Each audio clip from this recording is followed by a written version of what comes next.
First phase की भाई क्या हुआ आज पहले चरण में? तुहिन सिन्हा। नमस्ते मानिक जी, सबको नमस्ते। देखिए, बंगाल जो है इतिहास के कगार पर है, बंगाल इतिहास के चौखट पर है। आपने खुद बताया 3 बजे तक लगभग 79% वोटिंग भी है। मुझे लगता है कि 6 बजे तक ऐतिहासिक 90% से अधिक वोटिंग होगी। और हां, इस बार हमने ध्रुवीकरण किया है।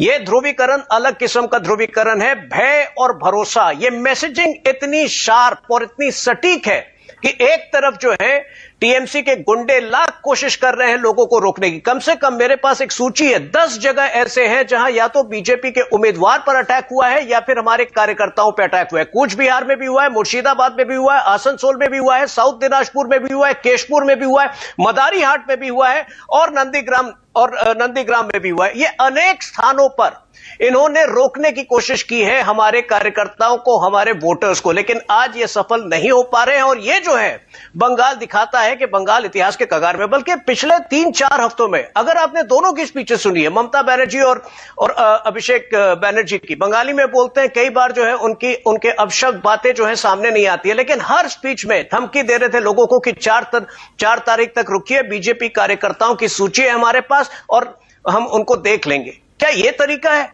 मुझे लगता है कि आज की वोटिंग एक बहुत ही मुंहतोड़ जवाब है टीएमसी के लिए।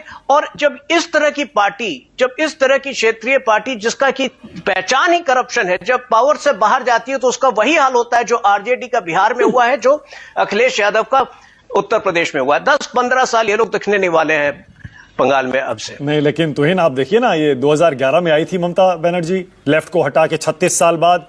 उसके बाद तो उनको हिलाने वाला कोई अभी तक दिखा नहीं है। बीजेपी ने चुनौती पिछले 2 चुनाव में जरूर दी है, लेकिन लोकसभा में भी आप चढ़कर फिर नीचे गिर गए और विधानसभा में भी आप उनको हरा नहीं पाए 2021 में।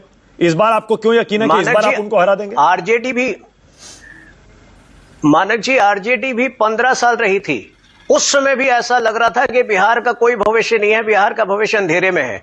हमारा तो एक रिकॉर्ड है, हमने बिहार में आरजेडी की अराजकता समाप्त की, ये उत्तर प्रदेश में समाजवादी पार्टी की अराजकता समाप्त की, और अब इनके दहशतगर्दी को पूरी तरह से, पूर्ण रूप से हम ही समाप्त करेंगे। भरोसा कौन दे रहा है? कांग्रेस पार्टी भरोसा नहीं दे रहा है। राहुल गांधी की भी बात कर लूं जरा। राहुल गांधी ये जो वीडियो निकालते हैं, देखिए, राहुल गांधी जैसे लोगों के लिए ही कहावत है, अब क्यों पछताए हो जब चिड़िया चुग गई खेत। जब शेख शाहजहां के ऊपर पूरा देश आक्रोशित था, उस वक्त तो राहुल गांधी ने एक बयान नहीं दिया था। जब आरजी कौर मामले में पूरा देश आक्रोशित था, तब तो राहुल गांधी ने बयान नहीं दिया था। अब जो है निकलकर ममता बनर्जी को दोषी ठहरा रहे। तो कांग्रेस कहीं दूर दूर तक, अभी कांग्रेस के प्रवक्ता को भी मैं सुन रहा था, अगर बहुत खुशनसीब हुए ये लोग तो 1 या 2 सीटें आ जाएंगे, लेकिन सपने देख रहे हैं किंग मेकर होने की। ना तो इस बार टीएमसी का कुछ होने वाला है और ना कांग्रेस पार्टी का। जो मेरी जानकारी, जो मेरी समझ है, इस वक्त मुझे लगता है कि 44-45% कम से कम वोट शेयर हमारे पास है, और जो अगली फेज की वोटिंग होगी और 2-3% का इजाफा तय है। एक सरल मेजॉरिटी के साथ हम सरकार बना रहे हैं। ओके, तो मतलब 44-45% अगर फर्स्ट फेज में आपको वोट मिल रहा है तो 152 में से कितनी सीटें हम समझे फिर? तुहिन, आपका कैलकुलेशन क्या है? देखिए, सीटें मैं कुल मिला के बता रहा हूं कि एक सरल मेजॉरिटी जो है 294 में एक सरल मेजॉरिटी मिलना तय है। हमने जनता के आक्रोश को महसूस किया, और इस बार तो टीएमसी हमसे लड़ ही नहीं रही है। अगर आप देखिए, पिछले 5 महीने में टीएमसी केवल इलेक्शन कमीशन से लड़ रही है, हमसे लड़ने का इनको हिम्मत ही नहीं है। ये काम दिखाई नहीं पा रहे अपना, केवल और केवल धमकियां दे रहे हैं। ये या तो जुडिशरी पर प्रश्न उठा रहे हैं या फिर जो है इलेक्शन कमीशन पर। तो जब हमसे लड़ना शुरू करेंगे तब तो ये कहीं मैदान में होंगे। अच्छा, तो इन एक सेकंड, ऑलराइट। अब आपने जब वो जुडिशरी वाला एंगल, एसआईआर वाला इस डिबेट में रख ही दिया है, तो फिर मुझे आपसे पूछना पड़ेगा। एक राजनीतिक दल के प्रवक्ता, कार्यकर्ता, थिंकर, राइटर, आप लिखते भी हैं ना, सोचते भी हैं, फिर विश्लेषक वो भी हैं, आप नेता तो हैं ही, राजनेता हैं। एक नागरिक के तौर पर, एक वोटर के तौर पर भी जरा सोचकर मुझे बताएंगे, क्या यह न्याय है? 27 लाख लोगों का नाम वोटर लिस्ट से काट दिया गया, उनको ट्रिब्यूनल में हियरिंग का मौका तक नहीं मिला। तो इनसे ना, देखिए मानक जी, ये प्रक्रिया 12 राज्यों में हुई है। बंगाल से कहीं अधिक जो प्रतिशत है इलीगल वोटर्स की, वो गुजरात से काटे गए हैं, जहां पिछले 30 वर्षों से हमारी सरकार है। तो हम क्या इनकी तरह रो धो रहे हैं क्या? अगर इन्होंने कोऑपरेट किया होता तो आज ये समस्या उत्पन्न नहीं होती।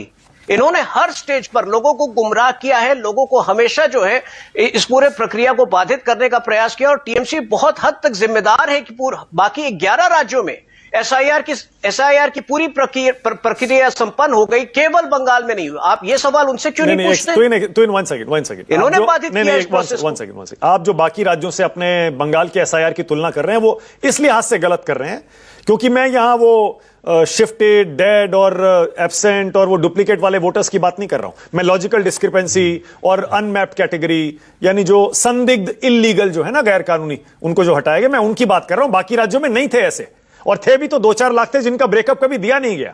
बंगाल में दिया गया, उनके नाम हटाए गए, पूर्व जजों ने नाम हटाए, देखे, मान लिया मैंने। उसके बाद ट्रिब्यूनल में एक सुप्रीम कोर्ट ने कहा ना मौका मिलना चाहिए, नहीं मिला उनको मौका। भाई ट्रिब्यूनल से अगर क्लियर हो जाते और वो भी बोलते इलीगल है, हम मान लेते, ठीक है, लेकिन मौका ही नहीं मिला। गलत है ना ये तो इनसे ना।